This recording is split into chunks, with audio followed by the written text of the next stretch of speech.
This is Pod Populi. Podcast for the people.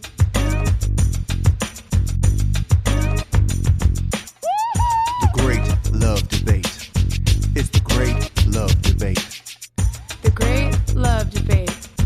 It's the Great Love Debate. Hi again, everyone. It's Brian Howie. Welcome to the Great Love Debate, the world's number one dating and relationship podcast. Since 2015, I am back here in the very fine studios of Pod Populi, Podcast for the People. I am at the one in Scottsdale, Arizona. It is getting to be the full Scott's Dazzle season out here. So if you got the time, head on out to the desert. And it is the time pretty soon where we are doing once again, probably our two most popular episodes we do any year, our best and worst cities in America in which to find love. We do this every year. We've done this, I was going to say since 2015, 8 years in a row. We're about to do both.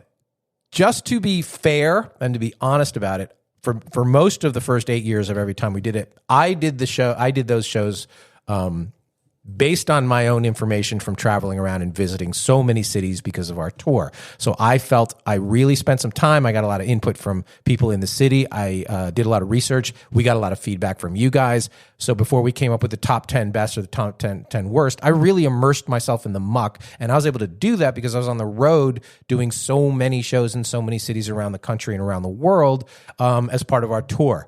To be fair, I did not do as many live shows in 2023 as I normally have done, or even a couple years before that because the world shut down and blah, blah, blah. So we are going to open it up once again to suggestions, recommendations, and nominations from you guys. So if you feel the city you live in or have moved from or have visited is a candidate for either the best or the worst city in America to find love for 2024, shoot us an email, greatlovedebate@gmail.com. Put it in the subject line, best city or worst city.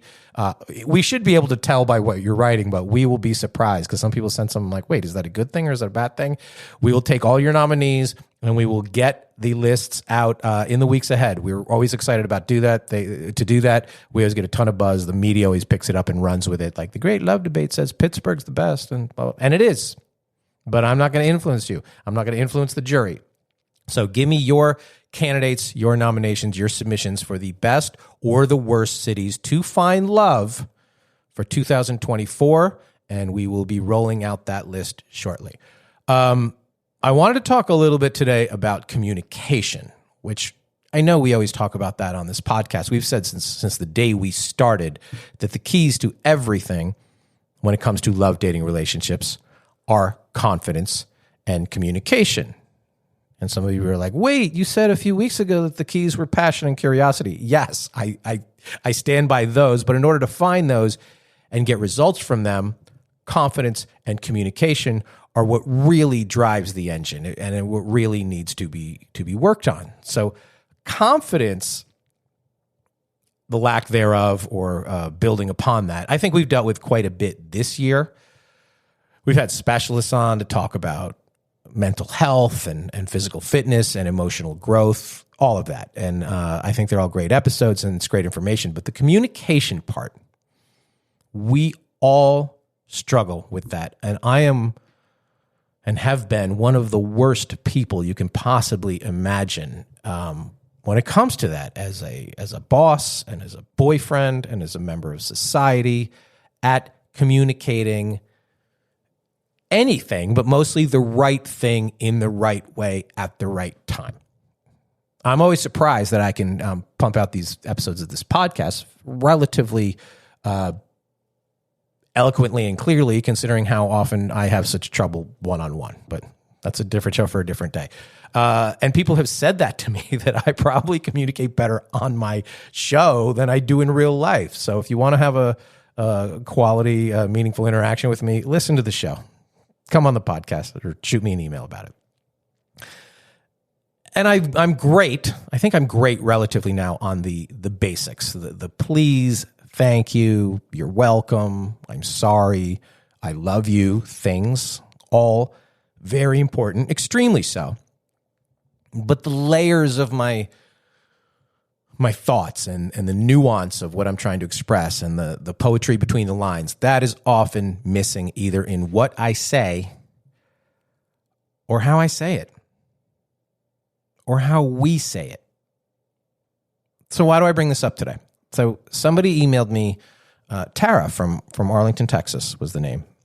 Thank you, Tara. A thingy, a picture with a meme, a little picture with words on it. And she said, do you agree with this?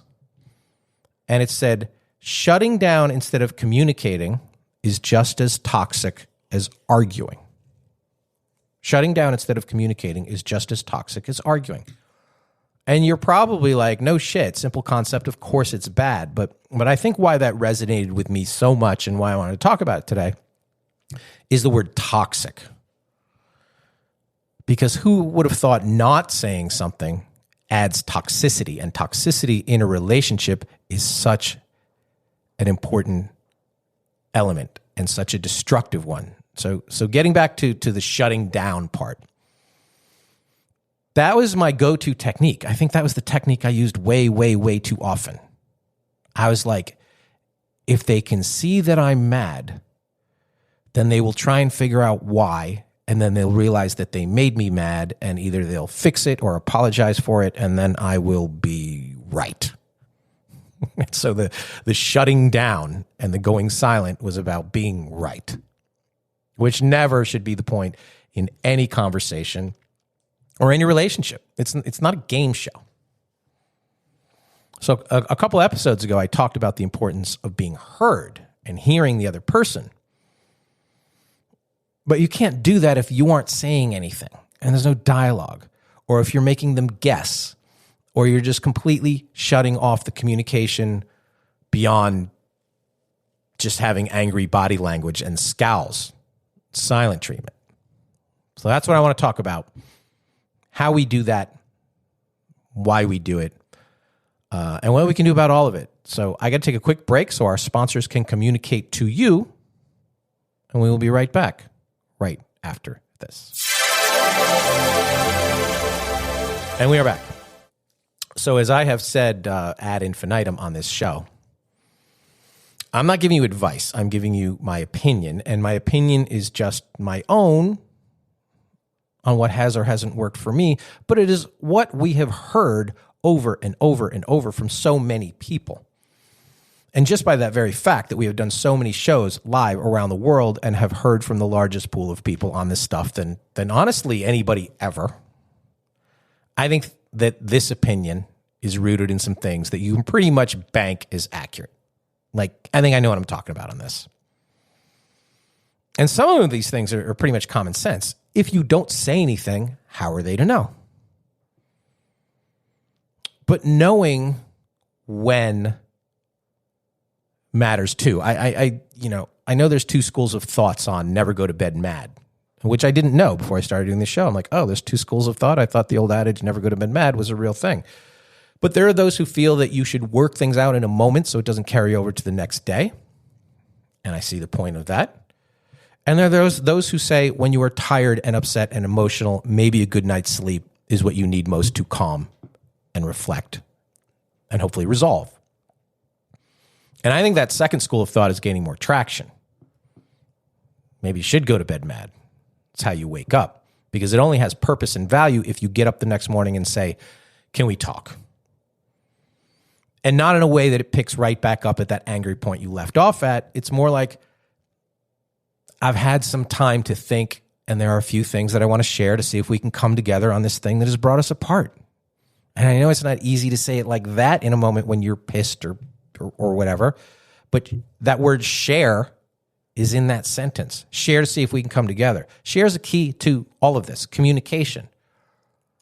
When done right and with a positive purpose, communication is all about sharing thoughts, words, ideas, opinions, and emotions.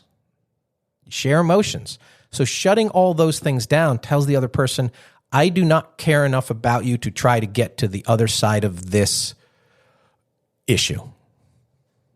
Our conflict, both of us, disagreement. our breakdown. So you have to get to a place emotionally, maybe after a night's sleep, where you can speak calmly. But if you get past that night's sleep and you're not speaking calmly, you can let a night turn into a day, turn into a week, turn into the end. So you have to, at some point, summon the strength and the words and the calmness to address the elephant in the room, because it is there and it's not going to go away. You have to say something. Can we talk? Those are some of the scariest 3 words another person can hear, because they're almost never followed by anything good. But if you softened it a little, or if you said something like, hey, I'd love an opportunity to hear each other out about what we were talking about last night, or about what happened, I think that's a little gentler. And no matter how furious you are at the other person, if you care to talk, and it means enough to you that you want to say something about it, you must care about something, some elements of it, and hopefully them and what you guys have. But this isn't just to use for bad things, because it's not just about that. Sometimes silence comes from a place of positivity. But that can also bring in toxic elements like doubt and fear and resentment, because the silence is about what is not being said and what is not being heard. So what do I mean by that? Well, of course they know I appreciate them. Do they? We've been together 7 years. Why would I be doing this with you if I didn't love you? Lots of people think the actions speak louder than the words. Another old adage, and I'm like, well, not always. Sometimes we absolutely need to say and hear the words. Lots of words. Because, communicating with positivity and with purpose, they need to hear it. You need to say it. And you need to feel it, both of you. So somebody says, what do you want to do today? That's a normal question that, 2 people ask, probably when they're in a relationship. It's certainly a nice thing to ask, because it means you want to respect their wishes and their opinion on the subject matter. What do you want to do today? But their answer is way more effective if the answer isn't, I don't know, maybe see a movie? I don't know, you want to get some food? I think the answer is way better if it's, I don't care, I just want to be with you. I mean, how many times have any of us heard that? Not that many, right? But it's awesome if you do. Because then the 2 of you together, through this question and this answer, you've established the desire to be together, to share time and moments, and whatever you are doing, the act is secondary to the fact that you are doing it with them. Then you can get into the where, what, how. Sometimes, and hopefully you're just sitting next to somebody in a movie theater, and you're just like, I love the fact that I'm just sitting here with them, and I can't even pay attention to the movie. I like the time we're spending together, or a meal that you're sharing. You don't even remember what you're eating or why. This is just it. That matters. I want to do it with you. And isn't that great use of words and communication? And something that will never come out of silence. That won't. You think they know? They don't know. Because you don't have to be extraordinarily eloquent or a master of language to express that. By saying that the person is more important than the activity, saying it out loud, often, clearly, honestly, passionately. I can tell you that all the fancy dinner menus in the world, they can't replace the effect that it will have on you and them and the relationship. And when a lot of people are going to counter when I bring this stuff up and say, I shouldn't have to say it, they should know if they're paying attention. And to that I say, what? Like, what are they paying attention to? If people, quote unquote, knew what you were thinking and feeling in silence, probably 70% of our conflicts wouldn't even exist. We never know, especially the guys. A lot of times the women, even when they are communicating, they're communicating at a level that only dogs can hear. So communicating in silence is probably never going to be effective. We always need to hear it. We always need to say it. And I think it always has value. And I don't want to hear that. Well, if he says it every day, it becomes white noise and gets diluted and it has no value. I want him to say, I love you when he really means it. Trust me, if he says it every day, he means it every day because he remembered to say it and he felt to say it and he thought to say it. Not a quick love you. I hear a lot when I think couples are in trouble when somebody says love you before hanging up the phone and they leave out the I. It's always a red flag to me. Okay, love you. I want to hear I love you. I want to hear the I, me. Totally means something and it totally matters. You should never get tired of hearing him say, you are beautiful. And you should never get tired of her saying, you're special or important or they are grateful or happy or that they matter. Because if you don't say things, then they don't matter enough. That's what you not saying something really says. And we all, at the end of the day, absolutely want to matter in the world, to that person, and in the relationship. Because trust me, the easiest part of the relationship should be saying the basic things that support the most difficult conversations. It's a lot easier to have a conversation with your wife about refinancing the house or switching jobs or figuring out what to do with your kid who's not doing well in school. It's a lot easier to say all this, to have those conversations if there's a foundation of communicating the daily basics. I'm sorry I acted that way. I'm sorry I didn't see your perspective. Thank you for picking up the package for me. I love the way you looked last night. If we can't say those things, we're in big trouble. But if we can say these things, and we make a point to do things, and not only just remember to say it, but it becomes part of your routine, everything becomes easier and anything can be better. So what do you think? That's my opinion. Now, there's always a caveat to that. Right, turning point. Sometimes things are better left unsaid. You should dial back one more fuck you. Just dial that back. Just throw that one away. Sometimes you're better off not sending that email or that text or trying to get the next word because you want it to be the last word. Like, there is some value in that. Sometimes silence is golden, and there's an adage that has a purpose, and I get all of that. But that is for a moment. But after a breath, once you calm down, not for weeks and not forever, just until you take a mental inventory for a second to think, does this person or this situation merit any ounce of my time or feelings to try to just not just work it out, but just work through it? Our differences, this situation, these issues. I'm not sure I do enough of that in professional situations, not people who work with me or work for me.